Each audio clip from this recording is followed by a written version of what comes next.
Hey guys, welcome to Dwarvenkegger. I'm Rob. I'm Tanner. And today we're going to be reviewing the Revolution Brewing Anti-Hero India Pale Ale. Ale. It's brewed in Chicago. It is a 6.7 ABV.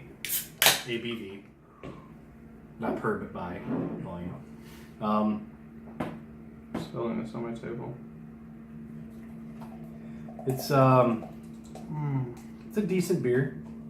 I've had this several times in the past. It's actually one of my favorites. As you can see, we've got a nice big head on it. Lots of pine. Lots of piney. That dank weed smell. So stupid. It's a real smell. I get a lot of citrus in it. No, there's definitely more. There's a little bit of grapefruit in there. It's very hoppy. Very hoppy. It's 6.7%, and if it's even possible, you can kind of smell that. Yeah, I mean it's got an alcohol smell to it. You can smell a little bit of that boozy kind of scent to it. Shall we taste? Yeah, let's put a 3-finger head on that. Okay, so I think it's great. Lots of hops. Like I said, one of my favorite beers. Not the biggest IPA fan in the world. There's a lot of hops in there. Bitter aftertaste. Not as bad as it could have been. No, it's not a super bitter aftertaste. It's not. And honestly, I think the 6.7% alcohol by volume takes care of some of that bitterness on the back end, so that's kind of nice. But it's there's no mistake you're drinking an IPA. Yeah, it's your traditional like IPA. It's maybe a little less harsh than some of the other ones out there. This is a really good IPA.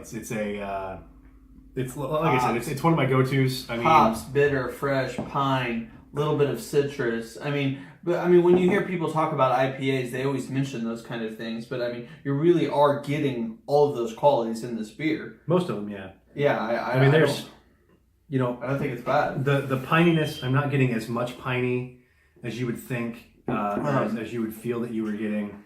No. It's good. It is good, but it's not nearly as piney as you would think. Yeah, it's a solid IPA. I'm not a huge IPA fan, so when I drink an IPA, I'm looking for qualities that I know people who like IPAs like, and that pininess, that bitterness, that hops. You get all of those things, so I do respect that about this beer, definitely.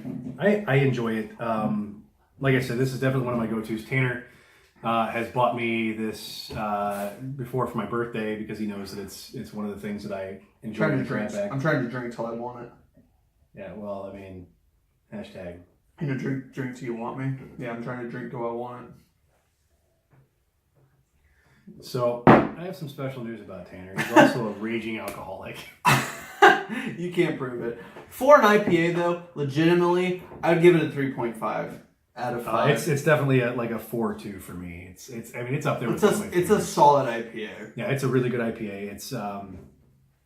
There's nothing else to say other than it's a really good IPA. It's a solid. This is what I would introduce to somebody who says, "Hey, I want a good IPA." Wouldn't you say that? I would suggest this to somebody who wants a good IPA. Yeah, I mean this would be no frills. This is what I would say for a starter. A starter IPA, I would probably throw this out there. Sure.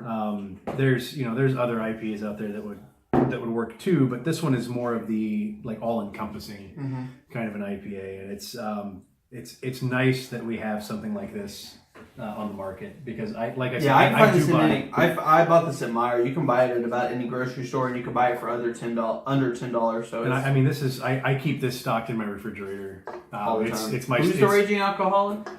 I can stop. I can stop when I want to. It's not funny. If you're struggling with that, you really should find help. Yeah, you should. It's probably not a great idea. I mean, unless it's the best feeling ever, then by all means do it. No, not okay. That's why we can't have nice things. This is why we do have nice things. Till next time. Cheers. Cheers. Oh, God. Glad you finished it already. There's nothing wrong.